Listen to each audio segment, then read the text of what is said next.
Les vins, pour moi, issus du cône de la Font des Papes, me plaisent de par, je dirais, la diversité de leur de sol. Ils sont d'un côté appuyés sur les grès, donc le grès qui a tendance à les structurer, toujours de façon très fine, à leur donner beaucoup d'assises, de présence en bouche.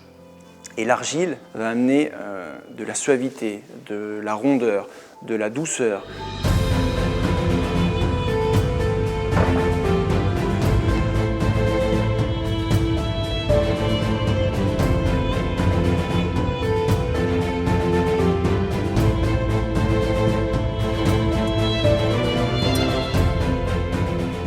La vigne va trouver dans le sous-sol du cône de la Font des Papes énormément de matériaux fins, sables fins et argiles. Et c'est dans les argiles que se trouve la totalité de la charge minérale qui va pouvoir passer dans la sève montante et être distribuée dans les rameaux, le feuillage et surtout la baie.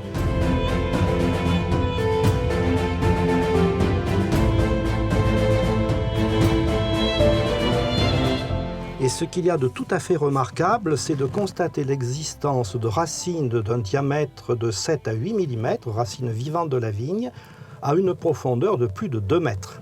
C'est dire avec quelle opiniâtreté la vigne déploie son système racinaire afin de puiser non seulement l'eau qui se trouve présente dans ces sables, mais surtout dans ces matériaux argileux de teinte jaune. Voilà des matériaux qui ont été sédimentés ici il y a 450 000 ans grâce à ce ruisseau, la Font des Papes, qui est allé prélever tout cela dans les dentelles pour l'apporter jusqu'ici.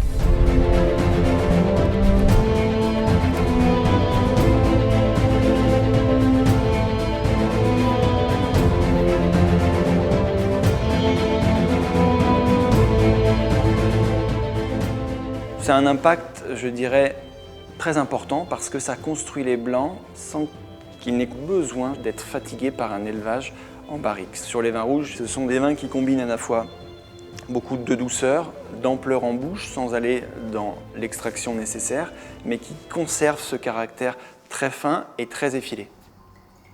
Ce sont des terroirs qui laissent pleinement la place aux raisins dont ils sont issus. Que les vins soient blancs, rosés ou rouges, il y a cette présence qui est très caractéristique. Cette présence, c'est de l'ampleur, c'est ce que j'aime à caractériser de sphérique.